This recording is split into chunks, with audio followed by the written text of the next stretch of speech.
O level වලට තව දවස් 18ක් වගේ චූටි කාලයක් නේද තියෙන්නේ. ඒක කොහොමද කරගන්නේ? අනේ මට ගණන් වලට ඒකක් ගන්න ඕන කියලා හිත ඉන්නවද ඔයාත්?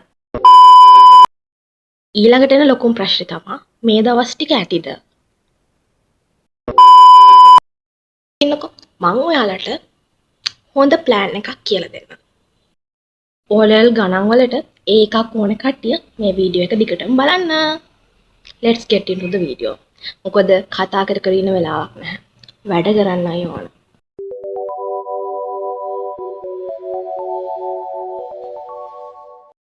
ළමයි so ඔයාලා මේ වීඩියෝ එක අනිවාර්යයෙන්ම thumbnail එකෙන්ම intro එකෙන්ම දැක්කා O level maths කරන maths කියන්නේ හැමෝටම තියෙන විෂයක් නංගිලා මල්ලිලාට. so මුලින්ම ඔයාලා තේරුම් ගන්න තව දවස් 18ක් වගේ සති 3කටත් වඩා අඩු කාලයක් තමයි තියෙන්නේ. මේ දවස් 18 හොඳට ටයිම් මැනේජ් කරලා වැඩ කරගත්තොත් ගණන් වලට ඒකක් ගන්නවා කියන එක ඩ්‍රීම් එකක් නෙවෙයි. කලින් මගේ රිසල්ට් එක කියලා ඉන්නවා. මට ඔයවල මම 2021 බැච් එකේ ඒ කියන්නේ අපිට කොවිඩ් හින්දා 2022 ලිව්වේ.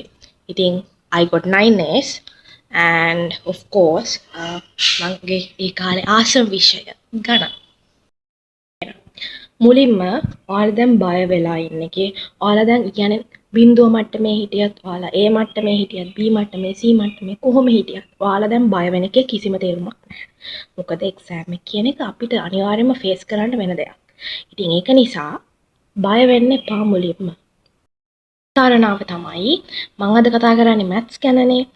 ඉතින් මැත්ස් වල මුලින්ම ඔයාලා පේපර්ස් දෙකක්. ඒ කියන්නේ පාස් පේපර්ස් දෙක තුනක් අරගෙන ඒකේ ස්ට්‍රක්චර් එක බලන්න. ඔයාලා ස්ට්‍රක්චර් එක දන්නේ නැත්තම් විතරයි. හරිද? ස්ට්‍රක්චර් එක බලලා ඔයාලා හිතන්න මොනවාද අනිවාර්යෙන් එන ප්‍රශ්න. ප්‍රශ්න පත්‍රය බැලුවාම ඒකේ එන ආකෘතියක් තියෙනවා. හරිද? ඒ ආකෘතිය අපි තේරුම් ගත්තොත් අපිට ලකුණු ට්‍රික් එකකින් ගන්න එක ලේසි වැඩක්. ඉතින් ඒක නිසා මුලින්ම පාස් පේපර්ස් ටික බලන්න මොකද්ද මේ ඇවිල්ලා තියෙන්නේ. ඒ කොටසේ මොකද්ද මේ පළවෙනි ප්‍රශ්නට ඇවිල්ලා තියෙන්නේ. B කොටසේ පළවෙනි ප්‍රශ්නේ මේක. දෙවෙනි ප්‍රශ්නේ මේක. ඊළඟට ඊළඟ අවුරුද්දේත් ඒකමයි. ඒ කියන්නේ මේ ප්‍රශ්නේන ආකෘතියක් තියෙනවා ළමයි.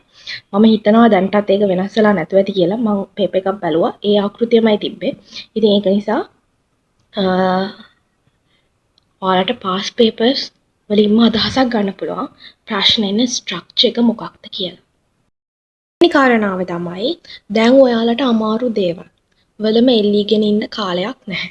ඒ කියන්නේ ඔයාලා කියන්නේ ලේසියෙන් ගන්න ලකුණු ලේසියෙන් earn කරන්න පුළුවන් ප්‍රශ්න වලට ලොකු අවධානයක් දෙන්න. මොකද අපිට ඕනේ ලකුණු ගන්නනේ. කොහොම හරි ඒ එකක් ගන්න. ඒකනේ අපේ පොයින්ට් එක. ඉතින් ඒක නිසා අමාරු දේවල් ගැන හිත වද වෙවි ඉන්නේ නැතුව ලේසියෙන් ලකුණු ගන්න පුළුවන් ප්‍රශ්න පාඩම් ගැන අවධානය යොමු කරන්න. හැබැයි එහෙමයි කියලා ඔයාලට පාඩමක් දිගේ අරගෙන පාඩම් කර කර ඉන්න වෙන වෙලාවක් නැහැ. මොකද අනිත් විෂයනුත් තියෙනවා. තව විෂය 8ක් තියෙනවා. ඉතින් ඒක නිසා ඔයා පාස් පේපර් එකක් ගත්තා. ඒකේ ප්‍රශ්න ටික ඇනලයිස් කරා. ඊළඟට මෙන්න මේ පාඩම් වලින් එන්නේ. එතකොට දැන් ඔයාට පුළුවන් අදහසක් ගන්න මට මේ පාඩම් පුළුවන් මට මේ පාඩම් මේක චුට්ටක් බලාගත්තොත් මට මේක කරගන්න පුළුවන් කියලා ඔයාලට ඔයාලගෙන අයිඩියා එකක් තියෙනවානේ. මුලින් මේ අයිඩියා එක ගන්න.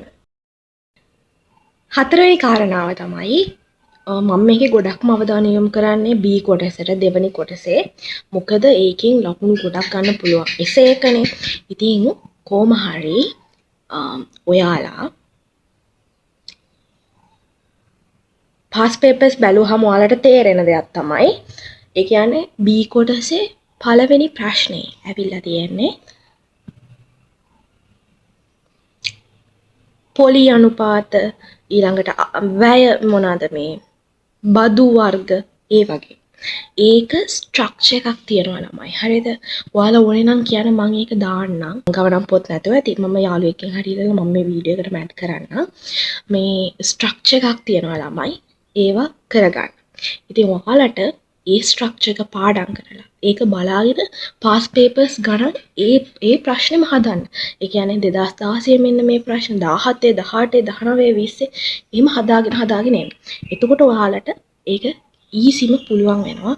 මොකද ඔයාලා ගාව තියෙනවා මම දාන්නම් මේ ඒක හදන්න ඕනේ කියන්නේ වැට් බද්ද නම් වැට් බද්ද හදන්නේ මෙන්න මෙහෙමයි. ඒකේ සූත්‍රය තියෙනවා. ඒ සූත්‍ර ඒ ඔක්කොම ටික මම දාන්නම්. ඒ ටික බලාගෙන පාස් පේපර්ස් ගණන් ටිකේ ඒ ප්‍රශ්නෙම හදාගෙන එන්න. ඊට පස්සේ ඔයාලට ඒ ප්‍රශ්නේ ඊසිලි පුළුවන් වෙනවා ළමයි. ඒක තමා ඇත්තටම ඒකේ සක්සස් එකේ ස්ටෝරි එක. පාස් පේපර්ස් කරන තරමට තමයි පුළුවන් වෙන්නේ. That's the point. B කොටසේ ජ්‍යාමිතිය වගේ ගණන්වල ඒක හිතන්න ඕනනේ. ගොඩක් හිතන්න ඕන දෙයක්. ඉතින් එතකොට මුලින්ම ඔයාලා කියන්නේ ජ්‍යාමිතිය කන්සෙප්ට් ටික කියන්නේ කන්සෙප්ට් ටික තියෙනවානේ. ඒ ටික බලා ගන්න. ඒ ටික බලාගෙන හොඳටම ඒක ගැන ඔළුවේ තියාගෙන එක ගානක් දෙකක් හදන්න. ඊට පස්සේ ඔයාලට තේරෙනවා මේක මෙතනට ඇප්ලයි කරන්න. මෙතනට ඇප්ලයි කරන්න. හැබැයි ඔයාලට ජ්‍යාමිතිය කියන එක ලොකුවට බැහැ. ඒක ගැන ගොඩාක් ටයිම් එකකට දෙන්න යන්න එපා. ඊට වඩා ලකුණු ගන්න පුළුවන් ක්‍රම ගැන ඒ කියන්නේ ඒ පේපර් එකේ තියෙන ප්‍රශ්න ගැන අවධානය යොමු කරන්න. ඊළඟ ප්‍රශ්නේ තමයි කුලක ගාන. කුලක ගාන වලට මම ඉස්සරහ ඉඳන් හරි ආසයි. කුලක ප්‍රශ්නේ ඉක්මනින්ම ලකුණු ගන්න පුළුවන් ලේසි ප්‍රශ්නයක්. ඉතින් ඔයා මම අර කිව්වා වගේ මේක තියෙන එක දෙයයි ළමයි. ඒ කියන්නේ පාස් පේපර්ස් වල ප්‍රශ්න එන ස්ට්‍රක්චර් එකක් තියෙනවා. හරිද? පාඩම් වලින් ස්ට්‍රක්චර් එකක් තියෙනවා. ඒ ස්ට්‍රක්චර් එකට අදාළව ඒ ප්‍රශ්නේ අදාළ පාස් පේපර්ස් ගණන් ටික හදාගෙන එන්න. එතකොට ඔයාට ඒක පුළුවන් වෙනවා. බැරි තැන්වල බලන්න, මාකින් ස්කීම් බලන්න. කොහොමද මේක මගේ හරි අහන්න මම මතක් වුණොත් කියලා දෙන්න. WhatsApp channel එකක් හරි හදමු. ඒක ප්‍රශ්නයක් නෑ. ඉතින් ඒකින්ද පුළුවන් ඔයාලට පාස් පේපර්ස් වලින්ම මේක ගොඩ දාගන්න පුළුවන්. මේ දවස් ටිකේ ගොඩාක් ස්ට්‍රෙස් වෙන්න යන්න එපා. කිසිම يعني මට මේක කරන්න බැරි වෙයි. මට අරවා බෑ මේවා බෑ කියලා බැරි දේවල් ගැන හිතේ ඉන්න එපා. පුළුවන් ලකුණු ටික ඔයාලා අරන් කරගමු. අපිට ලේසි පාඩම් තියෙනවා. ඉතින් එතකොට ඒ වගේ ලකුණු වයන් කළා කොහොම හරි ඒකක් කියන ලකුණු 75ක් දෙන්න. 75ක් ගන්න කිච්චර දෙයක් නෙවෙයි. ඒක නිසා අපි කොහොම හරි ගණන් වලට එකක් ගමු. එහෙනම් ළමයි මේ වීඩියෝ එකෙන් මට කියන්න ඕන ටික මම ඔක්කොම කිව්වා. පාඩමෙන් පාඩම් මම කියන්න දෙයක් නැහැ. ඔයාලා කිව්වා වගේ පාස් පේපර්ස් ටික බලන්න ස්ට්‍රක්චර් ඇවිල්ලා තියෙන විදිය බලන්න ඒ විදියට ප්‍රශ්න කරන්න. ඔයාලට නෝට් අඩුයි නම් කියන්න මම යාළුවන්ගෙන් හොයලා හරි ඔයාලට දාන්නම්. ඔයාලා කොහොම හරි හොඳට එක්සෑම් කරගන්න. අනිත් සබ්ජෙක්ට් වලටත් ඔයාලට ටිප්ස් ඕනේ නම් මට කමෙන්ට් එකක් දාන්න. මම අනිවාර්යයෙන්ම වීඩියෝ එකක් දෙන්නම්. ඔයාලට ජයම වෙන්න ඕනේ.